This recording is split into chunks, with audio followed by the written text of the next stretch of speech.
On se retrouve pour un bilan lecture un peu particulier parce que je vais vous parler de titres que j'ai empruntés dans la médiathèque de ma nouvelle commune.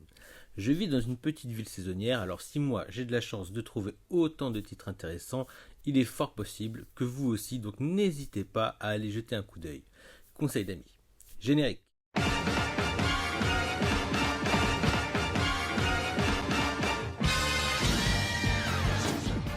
Et on commence avec Evil Earth. Il me semblait avoir déjà lu le premier tome à l'époque où je prenais la Fnac de Châtelet-Léal justement comme ma médiathèque.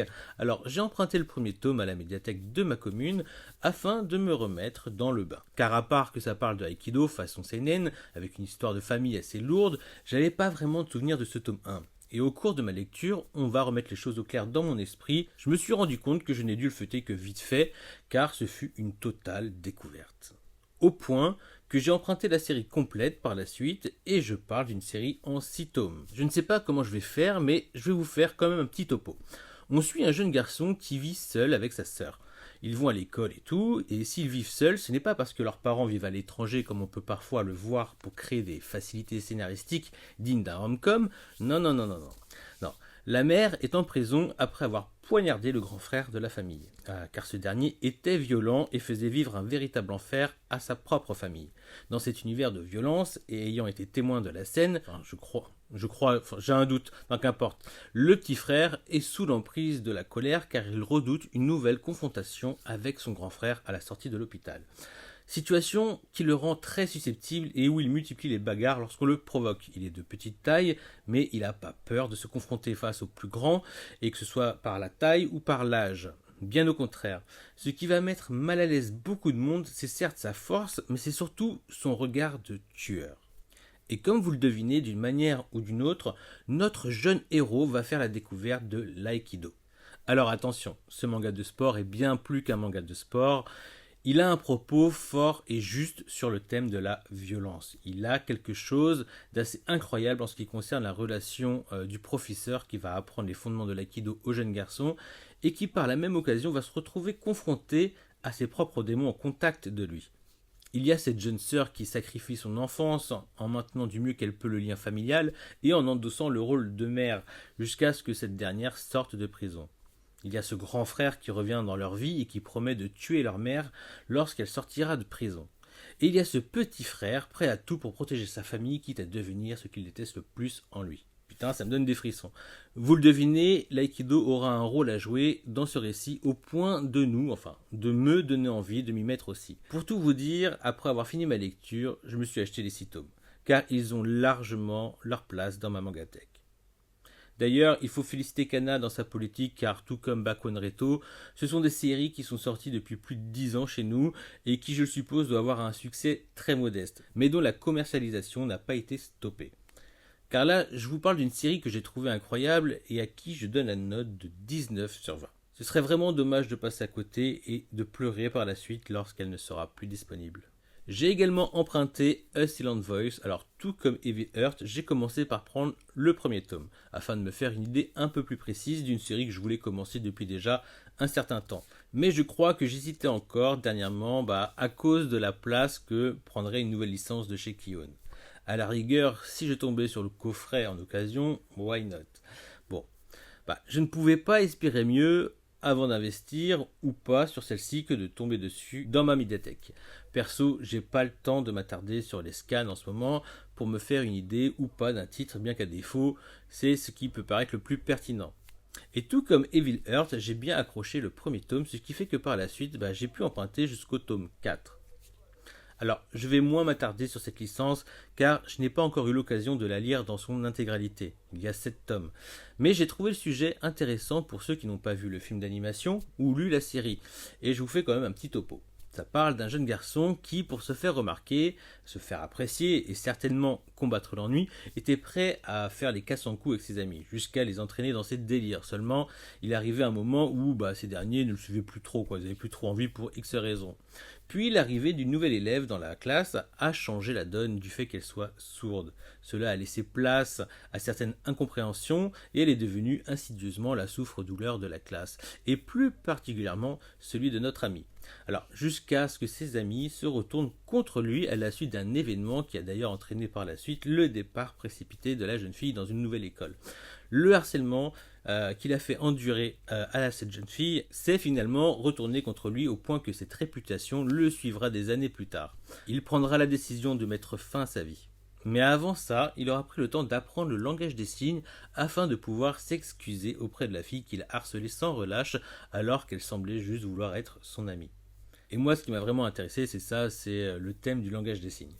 On retrouve un personnage en quête de rédemption qui va faire face à un passé dont il a honte. L'amitié et le pardon auront un rôle primordial dans cette œuvre, ainsi que l'acceptation de ses sentiments à l'égard des autres. J'y ai retrouvé des petits trucs que j'ai dans une autre lecture en parallèle, qui est celle de Le chant des souliers rouges, où l'espoir et l'amitié jouent un rôle important sur l'acceptation de soi. Je sais que récemment est sorti en animé les premiers épisodes de To Your Eternity, qui pour rappel, la mangaka du manga éponyme est la mangaka de A Silent Voice. Aujourd'hui, si je devais donner une note aux 4 premiers tomes que j'ai lus, ce serait un 16/20. Une note qui montre bien que j'apprécie la série et que je suis curieux de lire la suite. J'ai également emprunté Whistle. Alors, cette fois-ci, je n'ai eu l'occasion de lire que le premier tome de ce manga de sport qui traite de foot. Alors, en ce moment, des mangas de foot, deux se sont fait remarquer, dont Aoashi et Blue Lock. J'ai pas encore pris le temps de dire ce que j'en pensais, alors que je les avais déjà lus depuis quelques mois, mais vous devinez qu'à travers mon profil, c'est tout à fait ma came. Et perso, j'attends avec impatience le tome 3 de Aoashi, afin de me projeter encore plus loin dans cette aventure. Des mangas de foot, j'en ai bouffé, que ce soit l'intégralité des Captain Tsubasa parus en France et plus encore, les Angel Voice, du moins une bonne partie, mais je vous avoue que je n'ai jamais pris le temps de m'attarder sur Whistle. Mais c'est à l'image de pas mal de séries parues chez Panini à une époque. Et lorsque je dis ça, je n'en reviens toujours pas d'être passé à côté de Eden et de Shigori, qui sont pour moi, enfin du moins aujourd'hui, deux grandes révélations de cette année 2021. Je compte pas Sido, même si j'ai l'impression de redécouvrir totalement cette licence. Et donc, dans l'attente des sorties officielles de Aoashi et Blue Lock, je me suis fait le plaisir d'emprunter le tome 1 de Whistle, qui semble être un manga sur le foot réaliste. On suit le parcours d'un jeune garçon passionné par le foot qui intègre un nouvel établissement et qui, à travers un quiproquo, va devoir faire ses preuves pour intégrer le club de foot. Franchement, un premier tome bien sympa, qui me donne envie de lire la suite. D'ailleurs, je l'ai emprunté. Et vu le nombre de tomes, j'aurais de quoi faire entre chaque sortie de Aoashi, et ça c'est cool. Faut juste que je vérifie qu'ils ont tous les tomes de disponibles à la médiathèque, sachant que les derniers tomes sont sortis récemment en double ou triple tome, me semble-t-il. Un peu comme ce qu'ils avaient fait avec Shigori à l'époque de sa première édition chez Panini. Voilà, je ne vais pas m'attarder dessus plus que ça après avoir lu le premier tome, mais je lui donne la note de 16/20 car j'ai envie de lire la suite. Même si la série a pris un petit coup de vieux, ça reste très agréable. J'ai également emprunté La Cité Saturne. C'est un titre que j'ai pris et dont j'ai lu le premier tome, mais dont je me suis rendu compte qu'ils étaient aussi dispo en numérique. D'ailleurs, petit aparté, vous avez de grandes chances de trouver des mangas assez rares, disponibles en médiathèque, mais aussi en numérique. Je pense à des séries comme Une Sacrée Mamie et Subaru, pour ne citer que.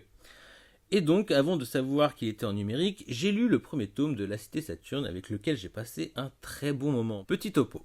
On suit un jeune laveur de vitres d'une station spatiale qui suit les traces de son père qui fut lui-même un laveur de vitres spatial avant de mourir, dit-on, accidentellement. Il se serait perdu dans le vide intersidéral. On est dans un slice of life de SF, ce qui donne au récit cet accent de poésie qu'on retrouve au genre. C'est calme, pas forcément avec de l'action, mais il ne se passe pas rien. On découvre un univers, des gens, des métiers et autres relations que découvre notre jeune ami à travers son travail de laveur de vitres de l'espace. Je donne la note de 16/20 à ce premier tome, avec le désir bien sûr de lire la suite à la médiathèque ou en numérique, ça je verrai bien. J'ai également emprunté Satsuma, l'honneur du samouraï. Là, nous parlons d'une série assez rare dont j'ai lu les 3 premiers tomes sur les 6 qui complètent la collection. Alors, c'est la première œuvre de Hiroshi Hirata que je lis et il était temps car il est également une référence du genre en ce qui concerne le manga de samouraï ambiance Gekika. Alors, lorsque j'utilise le terme Gekika, c'est que cela vise un public adulte, plus adulte que le public visé par les seinen. Il faut savoir que le mangaka Hiroshi Hirata est une référence en ce qui concerne le manga historique et en particulier le monde des samouraïs et leur Bushido. Alors, un petit topo, grosso modo, il y a le shogun qui veut se venger d'une province du nom de Satsuma et pour cela il joue sur l'honneur pour leur faire des travaux d'aménagement primordiaux, mais qui coûtent une blinde et qui pousseraient à la faillite la province de Satsuma. Donc on a une dualité de l'honneur du samouraï qui s'affronte entre celui qui se rebellerait contre le shogun, le sabre à la main, comme de vrais guerriers, et celui qui suit le code de l'honneur en acceptant sans faille les ordres du shogun, quitte à se faire humilier dans leur rang social, qui est aussi d'une extrême importance. Et tout cela est contrasté avec un épisode qui sert d'introduction, où l'on pourrait presque dire que les rôles sont inversés alors que les samouraïs de Satsuma abusent de leur statut face aux paysans.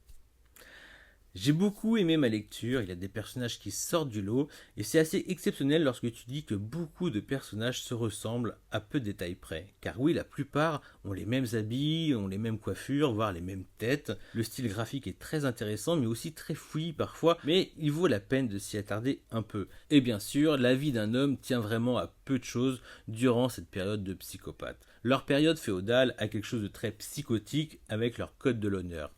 D'hommes qui se donnent la mort comme ils respirent en fait, à la moindre occasion. La période féodale qui nous correspond, donc celle du Moyen-Âge, fait lui aussi preuve de barbarie. Les agriculteurs sont traités comme des moins que rien également, alors que sans eux, tout le monde crève de faim. Puis le statut social aussi est très important, on pourrait comparer les samouraïs aux nobles et aux chevaliers de notre temps, et c'est aussi à travers la religion que nous retrouvons une dévotion qui prône le fanatisme à l'image de ce que l'on peut ressentir chez le samouraï. Bon, j'ai pas tout lu, mais je donne la note de 17 sur 20 pour les 3 premiers tomes de la série qui m'ont vraiment fait voyager et plonger dans les coutumes archaïques du samouraï et de son sens de l'honneur. Le style et la dureté des propos m'a fortement rappelé le titre Lone Wolf and Cub que je ne saurais que vous conseiller si vous appréciez tout ce qui est la voix du samouraï, du shambara et finalement du gekika, bien qu'à l'époque je ne savais pas que c'en était. Voilà, la réédition est prévue pour bientôt concernant Lone Wolf and Cub chez Panini, et qui sait, si le succès est au rendez-vous, on aura peut-être droit à une vague de réédition des titres de Hiroshi Hirata, qui sont tous en arrêt de commercialisation, hélas, mais qui pour certains, si vous avez de la chance, vous pourrez les trouver dans la médiathèque de votre commune, ou en scan. Et petit aparté, si vous adorez les histoires de samouraïs et de leur Bushido, ne passez pas à côté de Shigurui qui envoie vraiment du lourd dans un registre toujours plus gore, mais plus axé seinen, avec une ambiance de dingue totalement psychotique. Vagabond, normalement, je n'ai même pas besoin de vous le dire, étant donné que le mangaka n'est rien d'autre que Takehiko Inoue. Et pour rappel, l'Habitant de l'Infini est de nouveau disponible dans son intégralité, puisqu'ils ont réimprimé tous les tomes qui étaient en rupture. Entre nous, c'est une œuvre que chacun d'entre vous se doit, à défaut de découvrir ou de posséder dans sa mangathèque. Puis on n'oublie pas non plus Sido, qui fait aussi partie de la dernière vague de réédition de chez Panini, et à savoir que chacun des titres que je vous ai cités apporte quelque chose de différent les uns aux autres. Voilà, j'aurai l'occasion de vous parler de Shilulan dans une prochaine vidéo, mais là nous sommes plus dans un manga aux accents hybrides de shonen et de seinen, voire au parfum de Furio. Puis je n'ai lu que 2 tomes, donc pour l'instant on le met de côté. Enfin voilà, on quitte l'univers du samouraï pour se concentrer sur mes derniers emprunts en médiathèque avec BL, donc Boys Love Métamorphose. Alors voilà une œuvre rafraîchissante, j'en entendais parler par-ci, par-là, chez certains initiés tels que Karo du Cri des Moshi, que vous retrouvez aussi sur Mangasure. Pour ceux que ça intéresse, c'est une grande liseuse de Boys Love, entre autres. Sauf que BL Métamorphose n'est pas un Boys Love à proprement parler, mais plutôt un slice of life concernant 2 générations de femmes. Celle d'une jeune fille et celle d'une vieille dame, qui vont se retrouver... Celle d'une jeune fille et celle d'une vieille dame qui vont se trouver des atomes crochus à travers leur lecture de manga Boys Love. Bien sûr, de nombreux messages sont dispatchés autour de ces 2 personnages que tout devrait séparer, mais une formidable amitié est en train de naître. Leur relation à chacune est prévenante l'une envers l'autre, ayant chacune leurs propres difficultés face à la vie qu'elles mènent et leur nouvelle passion commune. C'est très touchant, rien que d'imaginer que la vieille dame ne puisse pas connaître la fin de sa série pourrait s'avérer être un crève-cœur. Pour ceux qui n'y ont jamais pensé, ils ont pu se faire une idée lorsque la disparition vient du mangaka. Je pense bien sûr à Kentaro Miura, lorsque ce n'est pas le lecteur qui part avant. Pour les plus vieux d'entre nous, ça a déjà fait tilt de s'imaginer mourir sans avoir pu lire la fin d'une de nos séries favorites. Je pense à Hunter x Hunter et Berserk. Voilà, C'est très agréable, c'est mignon, c'est pas nunuche pour un sou, d'autres personnages interviennent dans l'histoire, ce qui rythme bien le récit.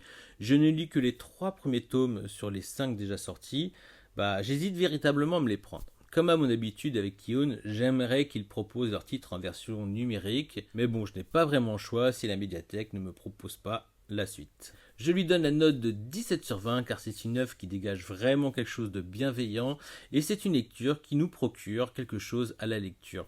Il a un peu ce que certains lecteurs recherchent dans les one-shots ou les séries courtes et franchement j'hésite à lui mettre un 18 sur 20 mais je ne vais pas le faire parce que par exemple, je trouve que son style graphique, que pour ma part j'apprécie, est pas facile d'accès pour une personne qui ne lit pas de manga. Oui, je pense à ma femme par exemple, et dont le style ne la poussera pas à la découverte de l'œuvre, ce qui la rend finalement difficile d'accès alors qu'on aurait envie de la conseiller à tout le monde. Voilà. Vous voyez ce que je veux dire ou pas ? Bon, donc je reste sur 17 sur 20 parce que je kiffe ce moment de lecture, que je veux absolument lire la suite, mais qu'il sera difficile de conseiller à tout à chacun, parce qu'en plus d'être un manga qui parle du temps et de sa place dans le monde, il traite aussi du manga, des conventions, du désir d'être mangaka, en plus des boys love. Mais oui, je vous le conseille vraiment à tous. J'ai également emprunté les carnets de l'apothicaire. Alors ok, j'ai croisé cette petite nouveauté à ma médiathèque. C'était clairement pas un titre qui me faisait de l'œil, malgré les bons retours dessus. Bon, il aurait été dispo en numérique, je ne dis pas, mais si je devais acheter tout ce qui sort chez Ki-On, je ne m'en sortirais plus. J'ai donc pris les 2 premiers tomes et j'ai bien aimé, mais je suis très content de les lire via ma médiathèque. N'hésitez pas à faire un tour dans les vôtres, vous serez surpris des pépites que vous pourriez trouver, dont certains sont en arrêt de commercialisation. Ils sont souvent très bien choisis, mais il y a aussi des nouveautés et ça c'est pas mal du tout. Clairement, j'ai bien aimé le récit, le perso féminin est attachant car elle est loin d'être une victime. Oui, les victimes ne vendent pas du rêve, désolé. Elle utilise ses connaissances d'apothicaire avec précaution pour ne pas attirer l'attention, puis viendra le moment où elle sera débusquée. Parce que oui, pour rappel, je fais genre, vous connaissez déjà l'histoire, mais ça se trouve que non. C'est une jeune fille qui a été formée aux potions, on va dire, qui a une expérience des quartiers des plaisirs, même si elle était trop jeune pour y travailler en tant que telle. Puis un jour, elle s'est fait kidnapper et elle a été vendue au harem de l'empereur. Voilà donc un lieu où les hommes sont interdits hormis les eunuques, c'est un endroit où seul l'empereur peut faire valoir de sa superbe à son bon vouloir. Donc notre héroïne se fait discrète pour X raisons, mais pas pour longtemps et très vite on verra même des déviances chez elle assez plaisantes en ce qui concerne les poisons. Enfin voilà, elle cache bien son jeu, c'est intéressant, surtout les moments où elle révèle son côté intransigeant voire menaçant. Petit reproche peut-être, c'est que parmi les courtisanes, donc les personnages féminins, je parle pas des favorites mais des autres femmes du harem, il n'est pas aisé de les différencier. Clairement, tous les personnages ont un peu la même tête, il suffit qu'elles aient la même coupe de cheveux et ça complique tout ça. Sinon c'est une lecture très agréable à qui je donnerai la note de 16 sur 20 parce que je serais curieux de lire la suite. Par contre je serais plus enclin à payer en numérique. Trop la flemme de stocker ça en format papier. J'attends donc pour lire la suite lorsque le tome 3 sera dispo dans ma médiathèque, sinon ça reste à mon goût très dispensable mais bien sympathique. Ce sera tout pour cette vidéo, j'espère qu'elle vous aura plu, je compte bien faire de nouveaux tours dans ma médiathèque, déjà ça fait des économies et en plus ça peut donner envie à l'achat suite à certaines lectures comme ça a été le cas pour moi pour Evil Earth. Mais en plus vous croiserez pas mal de titres considérés comme rares, voire très rares, ce qui est une aubaine de pouvoir les lire autrement que par le médium du scan. Seul petit truc, ne vous amusez pas à les voler, déjà c'est malhonnête. En plus, c'est vraiment pas cool pour les autres. Sachez quand même que si la tentation est trop grande, en général, les tomes sont plastifiés, retouchés avec des barcodes et tout, et qu'en général, c'est très mal vu à la revente. En tout cas, c'est clairement pas considéré comme un objet de collection. Alors après, personne n'est parfait, lorsque j'avais 14 ans, je l'ai fait. Voilà, j'avais embarqué dans mon slip L'homme qui marche de Jiro Taniguchi. C'était une découverte, mon premier titre de l'auteur qui avait été un vrai coup de cœur pour moi. Mais sachez qu'aujourd'hui encore, je regrette mon geste. Certes passionné, mais bien trop égoïste. La passion, ça se partage, c'est bien plus gratifiant. Alors faites-vous plaisir en respectant les autres et vous-même par la même occasion. Voilà. Mais avant de vous quitter, pour ceux qui suivent régulièrement mes vidéos et qui reconnaissent bien le décor, sachez que ce sera la dernière fois. Voilà, cette pièce était ma salle de pause et vu que je change de boulot, on lui dit ciao. Ciao.